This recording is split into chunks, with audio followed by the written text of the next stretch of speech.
고구려의 왕도인 집안에서의 첫날 아침은 모든 시민들이 몰려나와 춤을 추는 것으로부터 시작됐다. 매일 아침 이 도시에서 가장 넓은 이 광장은 시민들의 댄소리 되고 만다. 할머니, 아주머니, 소년, 소녀에 이르기까지 전 시민들은 자기가 가진 가장 호화로운 옷을 차려입고 이 광장에서 분홍신을 신은 무희들처럼 춤을 추고 있었다.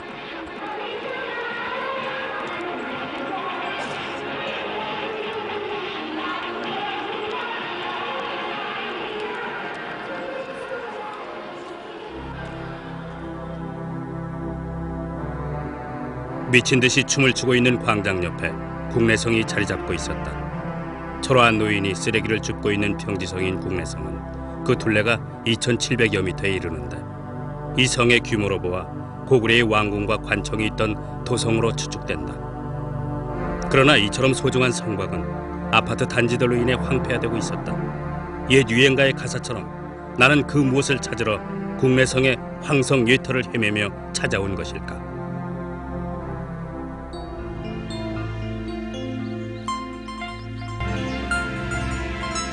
집안에서 내가 제일 먼저 했던 일은 어떤 사람의 집을 찾는 일이었다. 박물관 직원이라는 사실만 밝힐 수 있는 이 사람은 자신이 숨기고 있는 고구려 토기 2점을 사라며 나를 유혹하였다. 这也是高句丽的， 고구려. 泥盆这也刚，这两个一样的地方挖掘的， 多钱？这个啊，差不多5000块吧，5000块钱怎么样？ 5,000원. 啊，很便宜，这个样子也很特别的，这个没有这样保管好的，你看一下这个。 근데 그 보관. 보관. 보관. 음. 보관.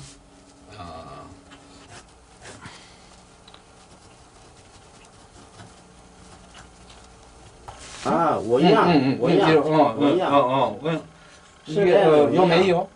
有的，有 요다? 有很多的。 있다. 有一些图片。 그러한 문양이 있다는 박물관 직원의 말은 큰 충격이었다. 그는 집안 박물관 창고에서 그런 토기를 서너 점 본 적이 있다고 분명히 대답하였다. 可以看吗？这个不可以。不可以？ 그러한 문양이 새겨진 토기가 분명히 있지만 절대로 보여줄 수 없다는 그의 대답은 나를 실망시켰다. 집안에서의 시도는 이렇게 처음부터 벽에 부딪힌 것이었다. 方法。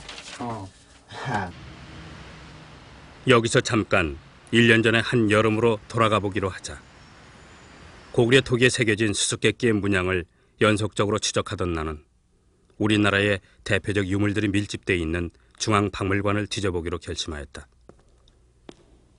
모든 전시실을 샅샅이 훑어보았지만 어느 곳에서도 그 문양은 발견되지 않았다. 그런데 가장 마지막 전시실인 통일신라실에 이르렀을 때였다.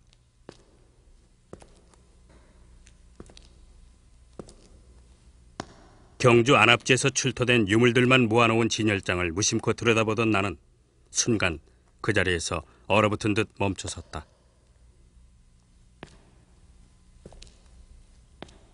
안압지에서 출토된 칠기 그릇의 겉면에 지금까지 내가 추적하던 그 수수께끼의 문양이 선명하게 그려져 있지 않은가. 나무로 만든 칠기 그릇에 새겨진 그 붉은색의 문양은 내 역사 탐험을 송두리째 새로운 미로 속에 던져놓은 또 하나의 미스테리였다.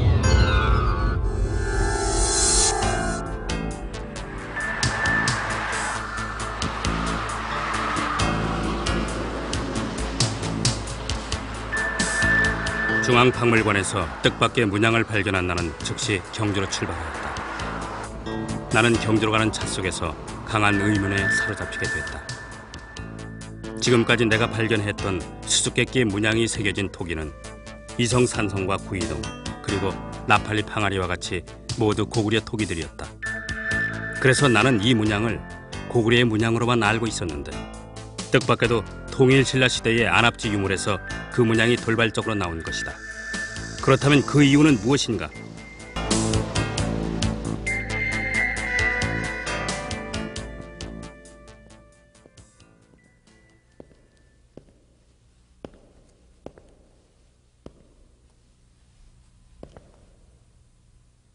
안압지에서는 매우 독특한 유물들이 출토되었다. 오늘날의 주사위 같은 놀이개에서부터 소나무를 깎아서 만든 남근이 나온 것이다. 길이 17cm의 이 남근은 매우 정교하게 만들어진 것인데 통일 신라시대 궁녀들의 남근 신앙을 엿보게 하는 독특한 유물인 것이다.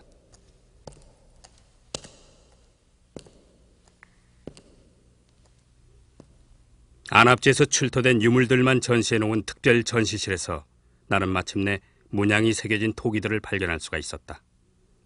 지금까지와는 달리 안압지에서 출토된 토기에는 수많은 명문들이 보인다. 그리고 그 토기 중에 수수께끼의 문양이 새겨진 토기가 한 점 있었다. 아니다. 경주 박물관 창고에 이와 같은 토기가 2점이나 더 있는 것으로 확인되었다.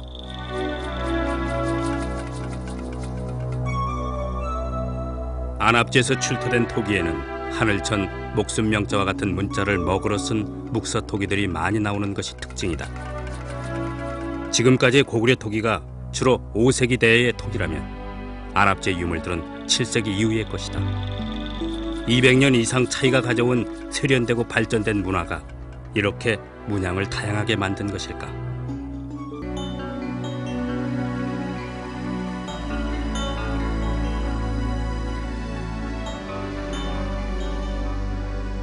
안압지가 만들어진 것은 1300년 전의 일이다. 삼국을 통일한 문무왕이 만든 이 안압지에서 고구려의 상징 부호가 새겨진 토기와 칠기가 연속적으로 나오는 것은 도대체 무슨 이유일까? 그렇다. 안압지는 내 역사 탐험을 송두리째 허물어뜨린 마의 사각지대인 것이다. 고구려, 백제, 신라 삼국은 각자 독특한 문화 형식을 가지고 있었다. 고구려 토기는 멋을 부리기보다는 실용적이며 연질 계통의 항아리와 같은 생활 도구에 역점을 두었고, 백제의 토기는 부드럽고 세련된 맛을 풍기고 있다. 신라의 토기는 다분히 장식적이고 종류가 다양하며 고온에서 구워 강한 경질 토기이다. 이런 토기들은 오늘날 대부분 고분에서 출토되고 있는데 매장 문화 역시 각자 독특한 형식을 가지고 있었다.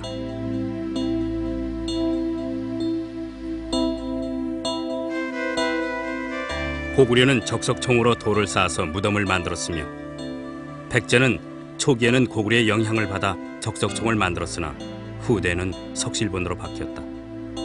이에 비해 신라는 나무각을 만들고 그 위에 돌을 쌓아 흙으로 봉문을 하는 적석 목박분이라는 독특한 무덤 양식을 가지고 있었다.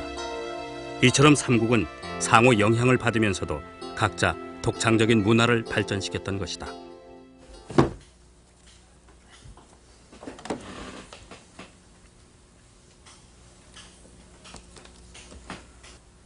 지금까지 내가 추적하였던 대로 그 문양이 고구려만의 상징 부호가 아니라 신라의 안압지에서도 발견된 문양이라면 백제에서도 똑같이 발견되리라 나는 생각했다.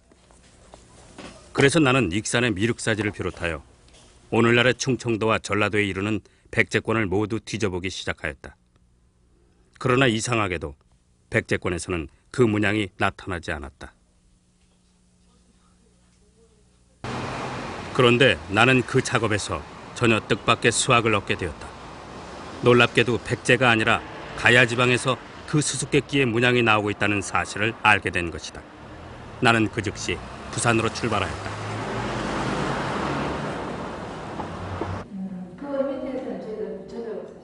부산대학교에서는 1980년 김해에 있는 애한리 고분을 발굴하였다. 옛 가야인들의 유골이 쏟아져 나온 이 무덤들에서는 의미를 알 수 없는 부호가 새겨진 토기가 2점이 출토됐다. 마침 그 유물을 직접 발굴하였던 전홍년 씨가 찾아간 나를 반갑게 맞아주었다. 지금 바로 요 앞에 보이는 여기 이 장에 지금 한전이 전시되고 있습니다. 아, 네. 어딘데요? 지금 요 저 화살표. 예, 예, 화살표. 화살표요? 아, 여기. 나는 마침내 가야 지역에서 출토된 수수께끼의 문양을 내 눈으로 직접 볼 수가 있었다. 부산대학교 박물관 팀은 예안리에서 수수께끼의 문양이 새겨진 2개의 토기와 함께 대간이라는 문자가 새겨진 또 다른 명문 토기를 발굴하였다. 이 대간이라는 뜻은 임금이나 우두머리를 뜻하는 고대어인데, 그렇다면 이 수수께끼의 문양 역시 임금이나 부족의 우두머리들이 사용하던 어떤 상징적인 부호가 아니었을까. 5세기가 되면은 네. 대체로 4세기 그러니까 400년 AD 400년에 고구려의 남전 기사가 삼국사기에 있는데요. 신라의 요청에 의해서 고구려 광개토한테 네. 이제 그 원군을 보내는 거죠. 네. 그래서 그 이후에 이제 이 신라가 역시 고구려의 영향을 받아서 굉장히 강성하게 됩니다. 네. 그런데 그 강성화된 게 이쪽 남부 지방에 그리고 가야와 신라 지역 내에서 나타나는데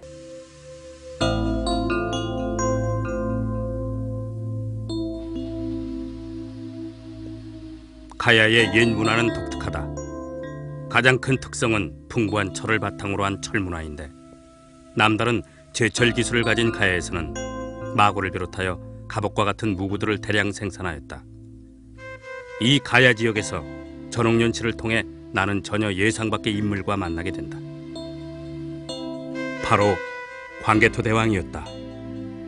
우리 민족의 영웅 광개토 대왕의 비문에 신라의 왕이 원병을 청하니 경자년 군사 5만을 보내어 신라를 구원하였다는 기록이 나온 것이다.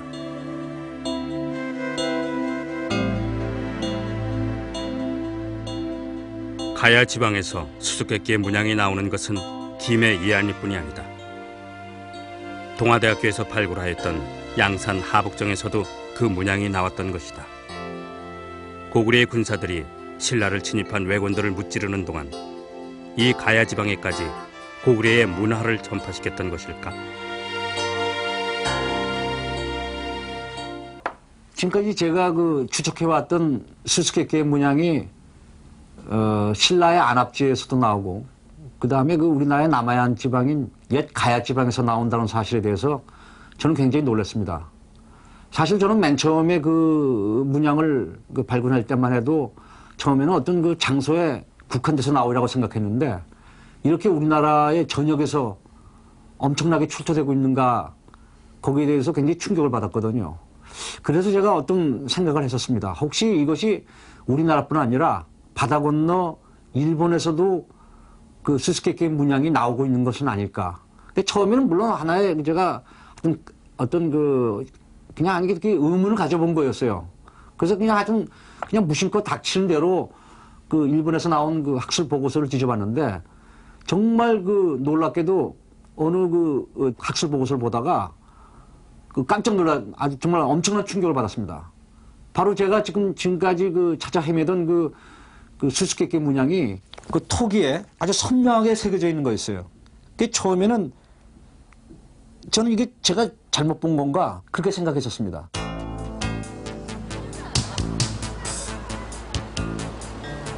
나는 곧바로 일본 통영으로 출발했다. 나는 평소에 잘 알고 있던 안우식 씨에게 그 유물을 볼 수 있게 해달라고 부탁을 해뒀었다. 안우식 씨는 그 유물이 후쿠시마 박물관에 있다고 말해줬다. 어디 있대요? 후쿠시마요? 후쿠시마라면은 동쪽에서 북쪽이죠? 동북쪽. 동북쪽. 동경에서 신칸센 타고 1시간 40분. 그래서 이 친구는 그 이 뜻이 뭐냐 물었더니 그건 모른다고. 그건 모르겠어요. 그런데 다만 어디서 왔느냐고 그랬더니 자기 추측으로는 역시 한반도를 건너서 온 것으로 추측은 하고 있다. 동경역을 출발한 기차는 2시간 만에 후쿠시마역에 도착하였다. 후쿠시마는 동경 동북쪽에 있는 산악지방으로 안우식 씨는 바로 그 후쿠시마 현립박물관에 내가 찾고 있는 문양이 새겨져 있는 토기가 있다고 말했다. 이들은 이게 어느 시대인가요? 예, 고분 시대라고 5세기, 4세기 네. 예, 고분이죠. 일본의 특징적인 거죠. 예. 이 고분, 이게 다 토비들이 고분에서 예. 나온 거예요? 그렇죠. 이건 예, 우물이죠? 예, 옛날 우물 그냥 나무로 만든 거? 발굴된 거죠. 제가 찾는 토기가 없네요. 예, 여기 뭐 목조 토기는 있는데 이제 백- 백자, 박물관 안에는 수많은 명문들이 새겨진 토기가 진열되어 있었다. 백유린 흰 백자, 부엌을 가리키는 주자 등 각종 명문들이 새겨진 토기가 있었지만 정작 내가 찾는 토기는 없었다. 우리는 박물관 측에 사정하여 창고 속에 보관돼 있는 그 토기를 어렵게 볼 수 있었다. 박물관 직원은 우리들에게 문 앞으로 3m 이상 접근해서는 안 된다고 주의를 주었으며 직원은 엄숙한 종교 의례를 집행하는 제관처럼 그 토기를 우리에게 가져와서 보여주었다. これが小山宣言遺物ですか。そうです。これが小山宣言遺跡から出土しました、はい。木書土器、土器。はい、それから木製品の一部です。はい。 마침내 그 토기를 볼 수 있었다. 하지만 나는 실망하지 않을 수 없었다. 왜냐하면 그 문양은 지금까지 내가 우리나라에서 보았던 것처럼 새겨져 있는 것이 아니라 먹을 묻혀 붓으로 그린 문양이었기 때문이었다.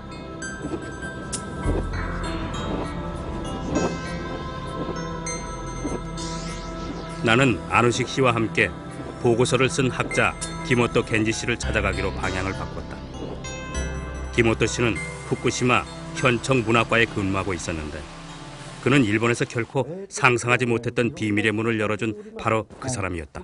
そんな数多くないんですが、結構バラエティに富んだですね、出方しておりますね。はい。一番多いのはなんて言いますか、祭祀的と言いまして、祭りの後ですね。はい。はい。そこから出る例が多いです。ああとそれから釜跡ですね、あ。生産地です。はい。はい。それからあともう一つ軍の役所跡からも一例出ております。あですからそれがまあ相対的にどういう意味を持つのかということはこれからまとめて考えていかなきゃならないと思っているところなんです。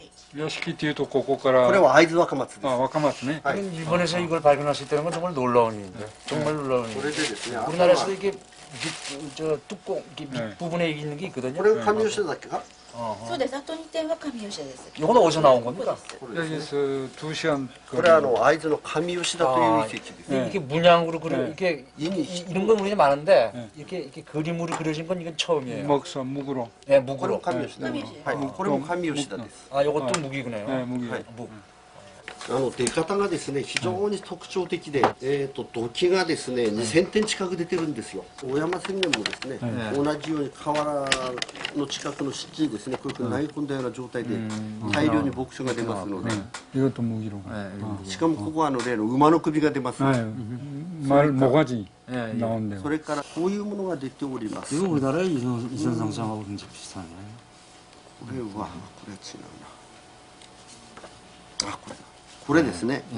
これは刀型なんですよ。 칼 모양. 그러니까. 목칼이죠, 목칼. 그러니까 これ刀ですね。 동물이 안 板 나타나게 で 된 刀 다음에 の形を 저걸 作ります。ですから本物の刀じゃなく板で刀の形を作って投げ込み 칼 ます 모양으로. それからこれ馬型ですね。これ馬の目だと思います 말 동자. 이걸 갖다가 나무로 깎은 건가요? 네, 나무로. 아. 나무로 그러니까. 그러니까 말을 진짜 목을 못 빼니까 네, 나중에는 이걸로. 이제 이런 네, 형태로 네, 그래. 만들어가지고 그래. 이제 제사 지낸다 그래, 이거죠. 그렇지.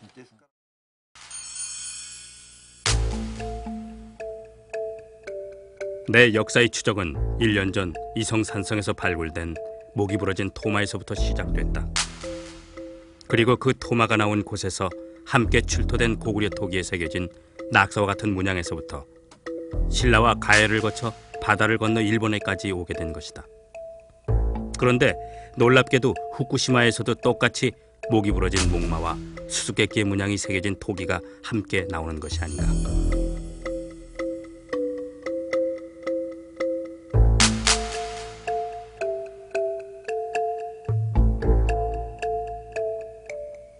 물론 시기적으로는 200~300년에 이르는 차이는 있지만 삼국시대 때의 고구려 백제 신라가 각자의 해로를 따라서 일본에게 독특한 문화를 전해주었던 것처럼 이 문양도 고구려의 루트를 따라서 일본의 동북부까지 확산된 것은 아닐까.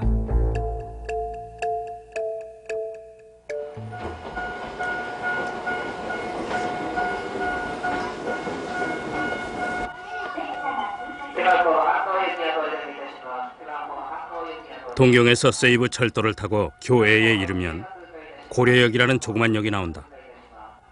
역 광장에는 천하대장군과 지하여장군의 장승이 서 있는데 이 역의 이름이 고려역일 뿐 아니라 고려서학교, 고려교, 고려천 등 우리나라에서 멸망한 고구려의 옛 이름이 이곳에서는 생생하게 살아 부활하고 있는 것이다. 그 중에서도 이 마을의 중심은 고려 신사. 일본인들은 이곳을 고마 신사라고 부른다.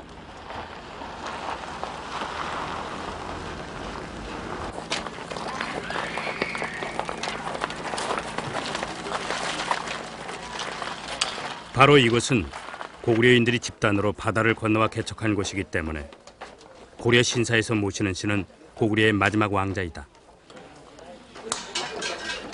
마침 내가 찾아간 날은 어린이들을 위한 축제의 날이었다.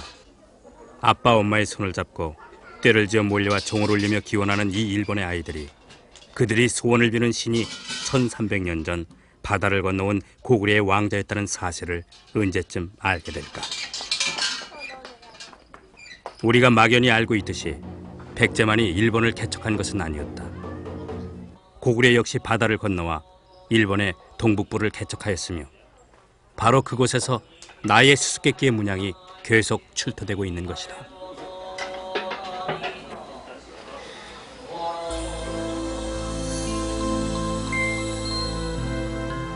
고려 신사에서 모시고 있는 신의 이름은 약광왕. 그는 고구려의 마지막 왕자였다.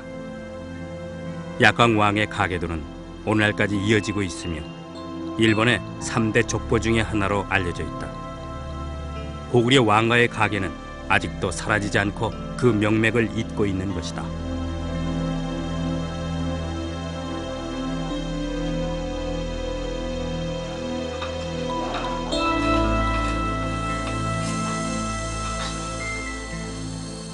그날 밤 나는 늦은 저녁을 먹으며 약간의 불안을 느끼고 있었다. 왜냐하면 다음 날 아침 중요한 사람을 만나기로 되어 있었기 때문이었다. 김오토 씨는 내게 일본에서 토기 문양의 권위자인 히라가와 씨를 소개해 주었던 것이다. 그는 나를 실망시킬 것인가? 그러나 아니었다. ところにこう刻んでですね、これがその海女さんたちが海で災難を受けないようにという魔除けの符号というふうに 제수시라고 하는 제수성이 재난은 안 만나는 이게 그러니까 해녀의 그 칼에서 나오는 그거겠죠. 그래서 흥미롭네요.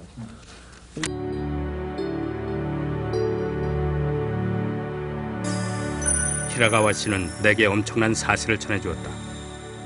일본 전역에서 내가 추적하고 있던 수수께끼의 문양이 폭발적으로 출토되고 있다는 사실뿐 아니라 그 문양이 마침내는 주술적 의미로 발전되어 해녀들이 사용하는 칼자루에까지 나타나고 있음을 전해주었던 것이다. 말하자면 그 문양이 일본에서 종교적인 의미나 행운을 비는 구호로 사용되고 있으며 주로 고구려인들이 개척한 일본 내륙의 후쿠시마와 지바현과 같은 동북부 전역에 걸쳐서 출토되고 있다는 새로운 사실을 전해준 것이었다.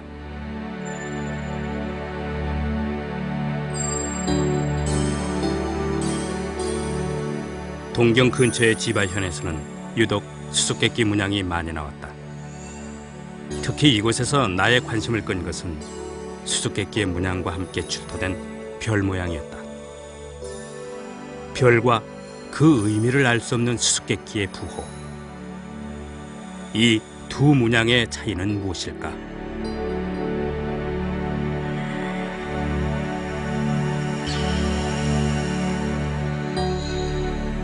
逆に聞きますけれども、韓国の場合だと土器のどのあたりに書きます？ 거기에 어느 근처에 그래서 그건 너무 똑같아서 지금 제가 그런데요. 똑같아요.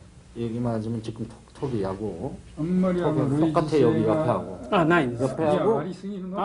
강한 의혹에 사로잡힌 것은 히라가와 씨도 마찬가지였다. 히라가와 씨도 지금까지 이러한 현상을 미스테리라고만 해왔었는데 나를 만나자 그동안 품어왔던 질문을 계속해서 퍼붓기 시작했던 것이다.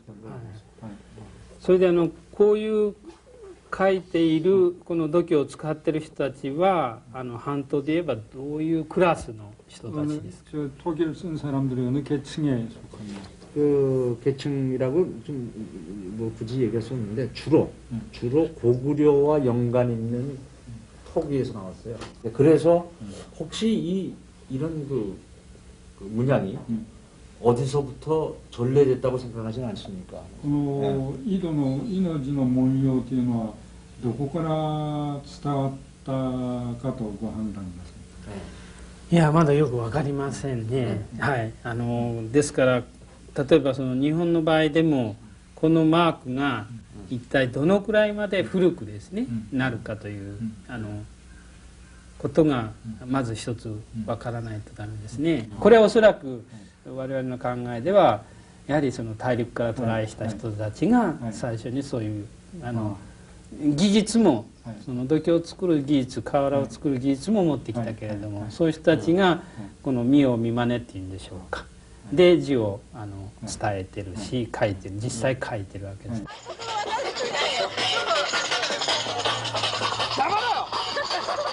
일본을 떠나기 전날 나는 하라주쿠에 있는 공원에 가서 춤을 추는 일본의 젊은이들을 바라보며 깊은 고민에 사로잡혔다.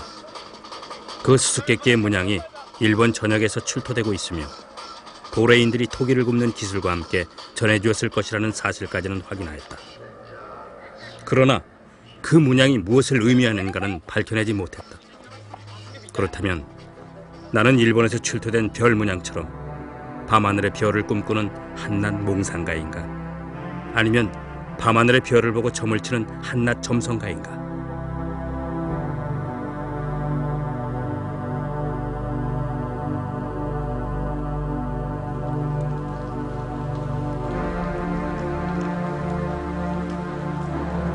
일본에서 돌아온 바로 그 무렵 돌연 중대한 고비를 맞는 일대 사건이 벌어졌다.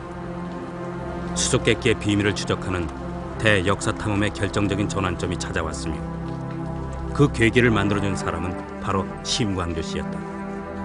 나는 전화를 받자마자 심광주 씨가 근무하고 있는 한국토지공사로 찾아갔다. 지척지척 비가 내리고 있는 어느 날이었다. 어느 쪽에 있어요? 한번 보시죠. 네.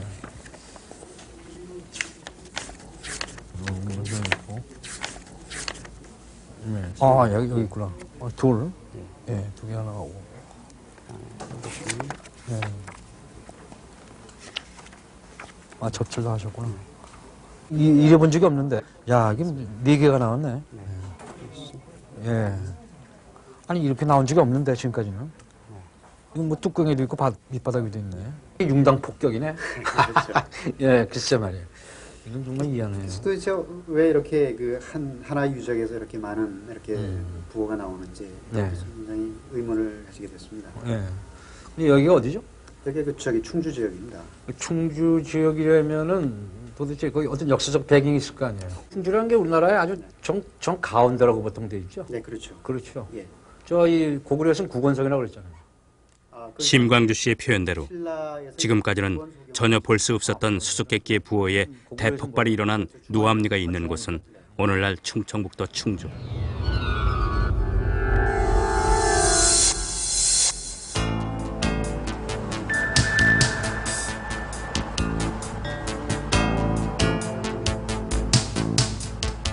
이곳은 우리나라의 백업과 같은 중심 지역으로서 예로부터 고구려 백제 신라의 군사적 요충지였다. 신라는 이곳을 중원경이라고 불렀으며 고구려는 이곳을 국원성이라고 불렀었다. 신라의 진흥왕은 가야를 점령한 후 유민들을 이곳에 집단 이주시켰으며 그 기념으로 지금도 남아있는 중앙탑을 세웠다. 가야의 유민 오르기, 가야금을 타던 이곳은 그 지역적 특성으로 인해서 내 역사 추리의 비밀을 밝히는 결정적인 열쇠가 된 것이다. 여기 저 누암리라고 아세요? 예. 아 예. 누암리에서 뭐 고분 아세요? 무덤. 예. 무덤 있는 거.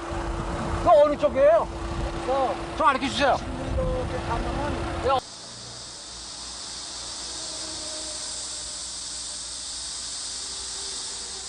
노암리 고분군은 그 중요성을 인정받아 기념물 제36호로 지정되어 보호관리되고 있었다.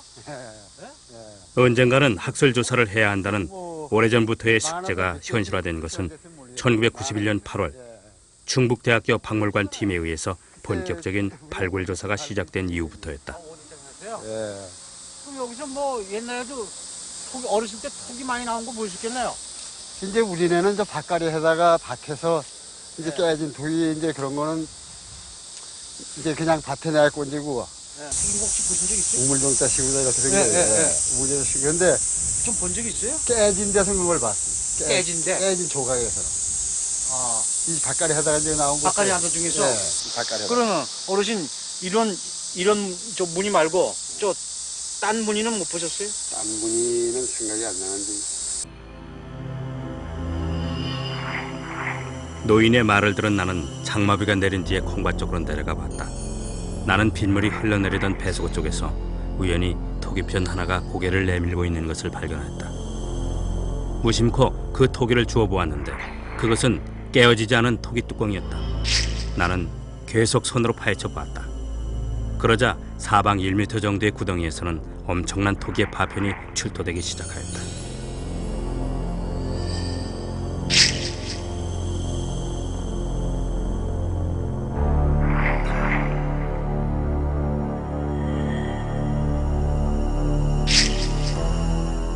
그리고 나는 지금까지 보고서 속에서만 또는 박물관에서만 볼 수 있었던 수수께끼의 문양을 직접 내 손으로 발굴해낸 것이었다. 이것을 어떻게 표현할 수 있을 것인가? 그렇다. 이것은 분명 기적이다. 그것은 역사가 내게 펼쳐 보이는 환상적인 마술이었던 것이다.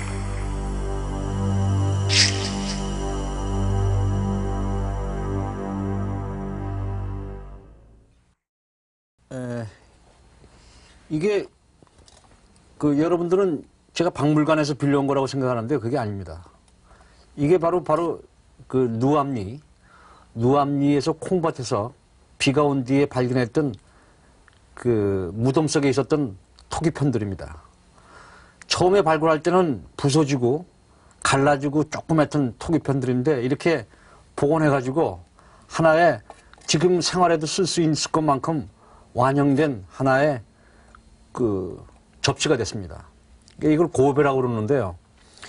근데 여기 보시면 알겠지만은 이 뚜껑에 그 문양이 선명하게 새겨져 있습니다. 이게 저는 처음에 감동도 있었지만은 도대체 왜 누암리에서 이렇게 많은 그 수수께끼의 문양이 새겨진 토기가 나오는 것일까 하는 강한 의혹에 사로잡히게 되었습니다. 도대체 누암리가 어떤 곳인가? 거기에서는 왜 이런 토기가 엄청나게 폭발적으로 나올 수밖에 없는가? 노암리는 어떤 곳인가? 노암리에서는 어째서 수수께끼의 문양이 폭발적으로 나오는 것인가? 나는 노암리의 지역적 특성에 대해서 면밀히 검토해보기 시작하였고 그 순간 노암리에서 불과 2km밖에 떨어지지 않은 곳에 놀라운 비밀이 숨어 있다는 사실을 발견하였다. 이 비밀의 발견이야말로 내 역사 탐험의 일대 분수령이 되었다.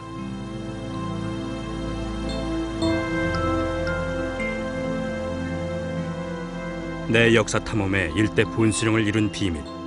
심증만 있을 뿐 물증이 없어 미궁에 빠져있던 내 역사 추리의 결정적인 증거물로 다가온 유물. 그것은 바로 중원 고구려비였다. 남한에 있는 유일한 고구려 석비이며 또한 고고학사상 광개토 대왕비에 비견될 수 있을 만큼 가치가 있어 이 석비는 일명 작은 광개토 대왕비라고도 불리고 있다. 1979년 4월 8일 단국대학교 박물관 팀은 방앗간 한쪽 벽면에 묻혀있던 입석 하나를 발견하였다. 2m가량의 이 선돌은 마을을 지키는 수호석이라고 알려져 있었는데 그러나 조사 결과 이 석비는 고구려의 남진 사실을 밝히는 중요한 유물로 판명된 것이다. 손으로 이렇게 더듬어 보니까 글씨가 있는 것은 분명했습니다. 그 혹시나 이거 신라비가 또 아닐까? 그러한 그 욕심이라 할까 그런 생각으로 다음에 이제 와서 이것을 이끼를 제거한 거 아니겠어요? 그래서 이끼를 하나하나 제거하면서 보니까 이끼 떨어진 데를 보면은 전부가 나오고 전부면은 이게 고구려 관등이란 말이에요. 전부대사자는. 그러면은 전부대사자가 신라 백제도 없고 고구려밖에 없는 건데 또 여기저기서 나오는 것이 신라 토내가 나오고 또 저쪽 옆에서는 고모루성 수사가 나오고 이게 다 고구려적인 요소밖에 안 나와요. 광개토대왕비 나오죠. 그렇죠. 그래서 야 그러면은 이것이 신라 건 아니고 백제 건 물론 아니고 고구려 같이 생각이 되는데 설마 고구려일까? 그때도 몰랐어요. 근데 짐작은 가는데 확증을 못 얻어요. 네. 전부 대사자 이런 것만 보이니까 네. 첫머리가 안 나와요. 네. 보시면 아시겠죠? 첫머리가 좀 깨지면서 깨져 있고. 꽉 들여박혀 있었어요. 네. 그래서 그거를 대나무를 깎아서 네.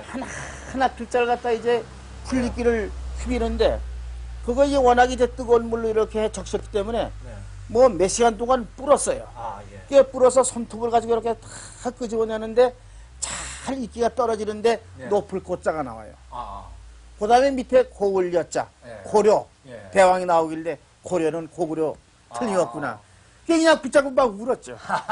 그래가지고 하여튼 그런 감격적인 이제 그런 기분이었는데.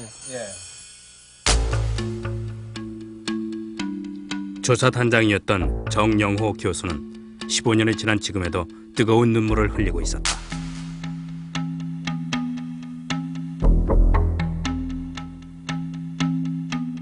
그렇다. 이석비는 노 교수가 눈물을 흘릴 만큼 우리나라 고고학사상 가장 중요한 발견이었다. 이석비는 2m 정도의 작은 키이지만 소 광개토 대왕 비라고 불릴 만큼 광개토 대왕 비와 쌍둥이처럼 닮아있다. 모두 자연석을 그대로 사용하고 있고 사면에 비문을 새기고 있으며 비문의 필체도 똑같이 예서체인 것이다.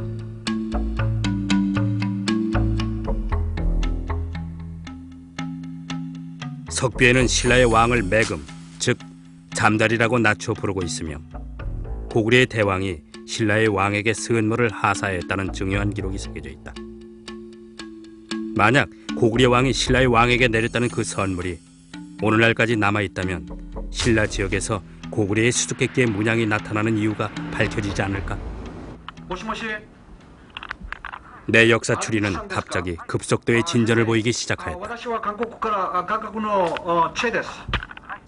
내게 놀라운 정보를 준 사람은 뜻밖에도 일본인 아리미츠 교이치, 현재 교토에 살고 있는 90세의 노인이다. 市街と高句麗とは非常に文化交流というか、わかります。王の王子がね、王様の子供さんがね、人質になって、高句麗にずっと行ってることが何回かあってるんですよね。で、その浄土にずっと行ってることが何回かあってるんですよね。 1946년 5월 광복을 맞은 고고학계에서는 그 첫 번째 발굴 조사를 오래전부터 계획해왔던 신라의 호우총에 초점을 맞췄다. 발굴 책임자 김재원은 총독부에 근무하고 있던 아리미츠를 귀국시키지 않고 현장에서 함께 발굴에 참여하도록 권유하였다. 이 무덤에서 나온 것은 호우, 즉 제사에 쓰는 제기였는데 놀랍게도 그 제기에는 광개토 대왕의 이름이 선명하게 새겨져 있었던 것이다. 神塚の項のね、項の文字がね、高句麗の公会堂の碑文ね、公会堂のお墓の横に立っている石碑の文字とそっくりなんですよ。それでこれは高句麗から来たもんだということがわかるし、それから何よりも公会堂うんぬんっていう王様の名前が書いてあるでしょう。だからこれが公会堂が亡くなったのが412年ですね。 90살의 노인 아리미츠를 통해서 알게 된 놀라운 사실. 중원 고구려비에 새겨져 있는 비문대로 고구려 왕이 신라의 왕에게 하사했던 선물이 오늘날까지 남아있다는 사실. 광개토 대왕 시절부터 100여 년간 고구려는 신라를 사실상 지배하고 있었다. 당시 신라에서는 왕자를 고구려의 인질로 보내곤 하였는데 호우는 신라의 왕자가 본국 신라로 돌아올 때 고구려의 왕으로부터 하사받은 선물 중에 하나인 것이다. 그렇다. 나는 이 호우를 발견하기 위해 오랫동안 머나먼 길을 떠돌아왔던 것이다.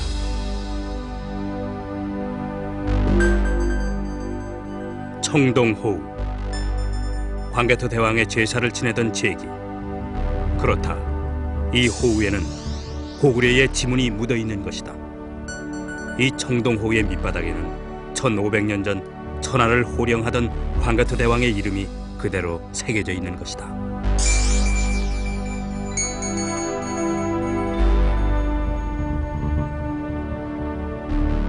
을묘년 국강상 광개토지 호태왕 호우의 밑부분에 새겨져 있는 16개의 명문을 본 순간 나는 내 눈을 의심하지 않을 수 없었다. 왜냐하면 그 명문 위에는 내가 지금까지 추적해오던 수수께끼의 문양이 선명하게 새겨져 있는 것이 아닌가. 수수께끼의 문양, 지금으로부터 2년 전 이성산성에서 우연히 발견하였던 낙서와 같은 문양, 몽촌토성, 안압지, 김해, 그리고 바다 건너 일본에까지 연속적으로 나타났던 문양. 그런데 바로 그 수수께끼의 문양이 광개토 대왕의 이름이 새겨져 있는 제기 위에 또렷이 나타나고 있는 것이 아닌가. 그렇다. 이제야 밝혀지게 된 것이다. 그 수수께끼의 문양은 바로 광개토 대왕의 고유 문양인 것이다.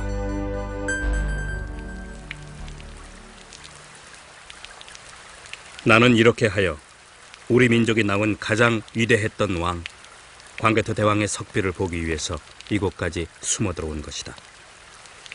호를 통해 수수께끼의 문양이 광개토 대왕의 고유 문양임이 밝혀진 이상 나는 고구려의 심장부인 집안으로 숨어 들어올 수밖에 없었다.